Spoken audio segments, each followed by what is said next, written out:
외계 행성을 탐사하기 위해 알아야 할 사실들 파트 1 도플러 효과 편입니다.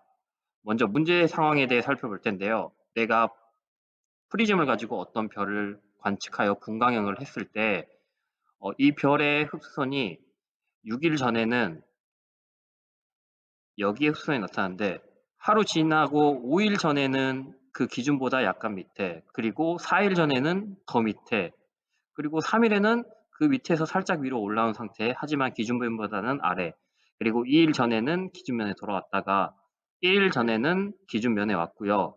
똑같이 6일 전과 똑같은 형태가 나온 거고요. 그리고 오늘 측정했더니 기준면보다 많이 올라온 흡수선 변에 있었습니다. 그래서 흡수선의 위치는 왜 변하는 것이며 흡수선이 어떤 주기로 왕복 운동을 하는 것 같은 느낌을 받았어요. 그 이유에 대해 살펴보도록 하겠습니다. 첫 번째 원리는 파장의 변환인데요. 만약에 어떤 앰뷸런스 차가 있고 앰뷸런스 차에서 사이렌이 울렸다고 하면은 이 소리도 파장의 형태이기 때문에 이런 모든 방향으로 이런 타형으로부터 파동이 만들어지기 시작합니다. 그 중에 여기 있는 사람과 여기 있는 사람이 어떻게 소리를 들리냐면 이런 파장의 형태로 소리가 전달되고요. 여기 뒤에 있는 사람도 마찬가지로 이렇게 파장의 형태로 소리 에너지가 전달이 됩니다. 그래서 우리는 소리를 들을 수 있는 거고요. 그렇다면 이 차가 앞으로 움직인다고 가정해 보면은 이 소리가 앞에 있는 사람은 이 파형이 변하게 돼서 이렇게 더 파장이 줄어드는 소리, 그러니까 좀 센 소리를 듣게 되는 거고요. 만약에 뒤에 있을 경우에는 이 파장이 늘어나서 늘어진 소리를 듣게 됩니다. 즉, 이 구급차가 나에게 다가올수록 파장이 짧아지는 소리를 듣게 되고요. 나에게 멀어지면은 파장이 길어진 소리를 듣게 됩니다. 그렇게 해서 우리가 두 번째 알아야 할 원리는 이 별도 이 별빛을 방출하는데 이 빛도 파동적 성질이 있기 때문에 별이 다가올수록 이 별의 파장이 별빛의 파장이 짧아지는 거고요. 이렇게 별빛의 파장이 짧아지고 이렇게 프리즘을 통과한다면은 정지에 있을 때보다는 흡수선이 파장이 짧아지는 쪽으로, 그러니까 파란 쪽으로 이동 흡수선이 찍히고요. 파란 쪽으로 찍히기 때문에 우리는 이것을 청색편이라고 합니다. 반대로 별이 나에게 멀어지면은 이 멀어지는 별에서 오는 별빛은 늘어나기 때문에 정지했을 때의 별의 이 흡수선보다는 오른쪽, 그러니까 파장이 증가하는 빨간색 쪽에 흡수선이 찍히게 됩니다. 그래서 우리는 이것을 적색편이라고 부릅니다. 그럼 우리는 이 청색편이, 적색편이 이러한 것을 도플러 효과라고 하는데 이러한 도플러 효과를 통해서 행성의 위치를 알 수 있게 되는 것입니다. 세 번째 알아야 할 원리는 공통 질량 중심이라는 부분인데요. 내가 만약에 친구랑 시소를 탄다고 했을 때 나는 몸무게가 좀 많이 나가고 친구가 몸무게가 적게 나간다고 했을 때 이 시소의 균형을 잡기 위해서는 몸무게가 많이 나가는 친구는 앞에 타야 하고 몸무게가 덜 나가는 친구는 뒤에 타서 이렇게 균형을 맞추는데 이때 이 균형, 이 점이 공통 질량의 중심이 됩니다. 그렇게 해서 이것을 별에 갖다 대면은 이 별은 행성보다는 훨씬 무겁기 때문에 우리 태양만 해도 태양계의 질량 중 99%를 차지하고 있죠. 그렇기 때문에 이 공통 질량 중심에 가까운 위치에 별이 존재하고요. 그리고 별보다 먼 곳에는 행성이 존재하게 됩니다. 그래서 별이든 이 행성이든 이 공통 질량 중심을 바탕으로 공존을 하게 되는데요. 이때의 중요한 이때의 공존 주기는 별이나 행성이나 다 같게 됩니다. 그렇게 해서 이 별의 경우에는 이렇게 공통 질량 중심을 이렇게 공존을 하게 되고요. 이 행성 역시 별과 같은 방향으로 이렇게 반시계 방향으로 공존을 하게 됩니다.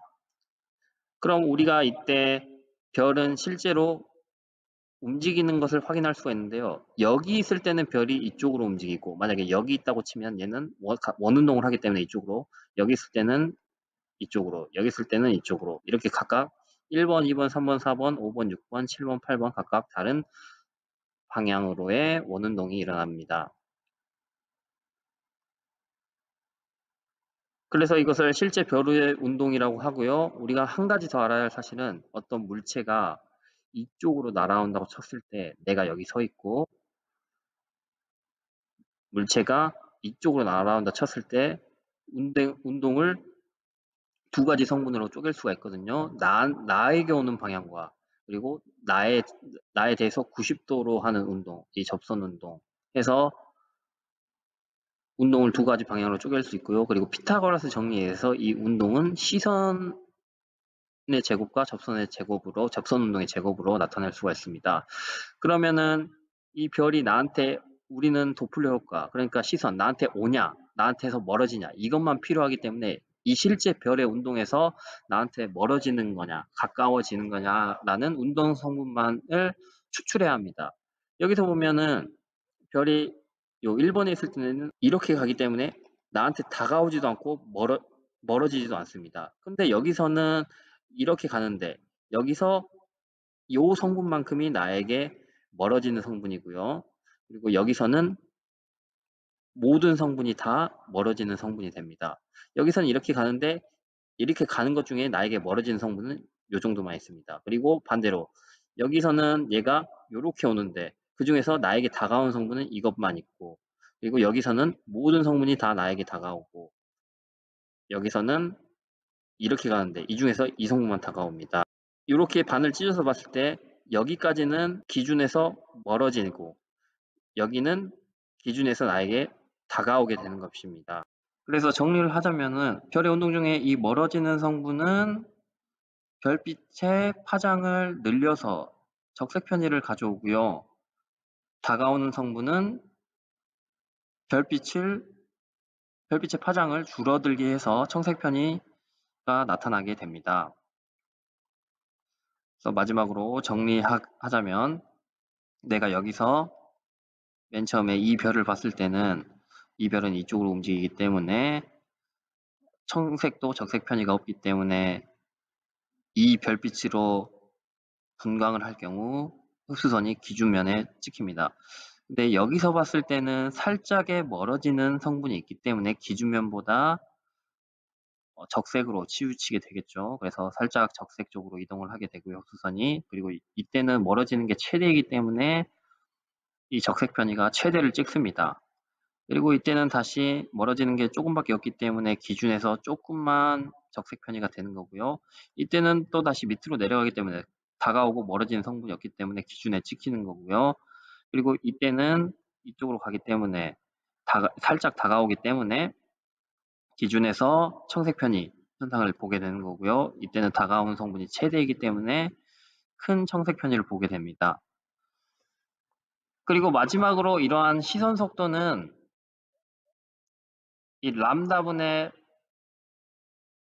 람다 차로 구할 수가 있는데 그렇게 해서 우리는 이 기준 흡수선 파장을 여기라고 했을 때 여기가 어떤 파장이라고 했을 때 여기는 이제 관측 파장이 되는 거죠. 왜냐하면 멀어지는 성분이 있기 때문에.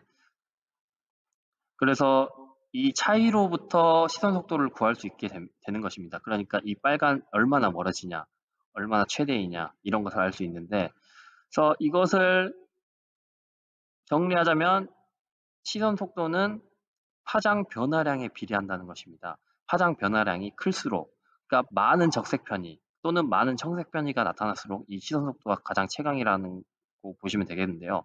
그것을 그래프 형태로 나타나면은 시간의 흐름으로 봤을 때 지금 여기 있을 때는 여기에 찍히고 지금 여기 있을 때는 살짝 멀어지기 때문에 여기 그리고 여기에서는 최대로 멀어지기 때문에 여기 맥스를 찍고요. 그리고 여기는 조금 멀어지기 때문에 여기 그리고 다시 기준면에 돌아왔기 때문에 여기 찍히고요. 시간의 지남에 따라 그리고 여기서는 또 조금만 다가오기 때문에 여기에 찍히고요. 그리고 여기서는 많이 다가오기 때문에 맥스를 찍고 여기서는 조금만 다가오기 때문에 조금 낮고요. 그리고 여기서는 다시 기준면으로 돌아왔기 때문에 이렇게 했습니다. 그래서 우리는 이것이 별의 공전 주기라고 판단할 수 있고요. 그리고 플러스와 마이너스의 의미는 얘가 기준에서 파장이 길어졌기 때문에 이 관측에서 기준을 뺐을 때 플러스 값이 나오느냐 아니면은 이렇게 짧아졌을 때 관측이 더 짧기 때문에 기준 파장을 빼면은 마이너스 값이 나오느냐에 따라서 마이너스는 나에게 다가온다는 의미고 플러스는 나에게서 멀어진다는 의미가 되겠습니다. 마지막으로 도플러 효과를 이용하여 외계 행성을 탐사했을 때의 한계가 무엇이 있는지 살펴보도록 하겠습니다. 먼저 별이 여기 있고 행성이 이렇게 공전을 한다고 치면 별도 이렇게 공전을 하겠죠.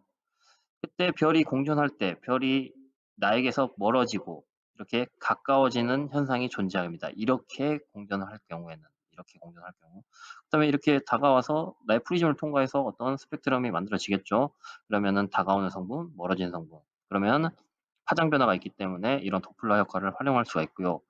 그리고 별이 이렇게 있고 행성이 이렇게 있다고 치면은 행성이 이렇게 돌면은 별도 그 어떤 공통 질량 중심을 바탕으로 이렇게 돌겠죠. 그럼 별이 나에게 다가오는 성분이 있고 멀어지는 성분이 있기 때문에 이렇게 다가오는 성분은 파장이 짧아져서 청색 편이가 일어나는 거고 별이 나에게서 멀어진다면은 적색 편이가 일어납니다.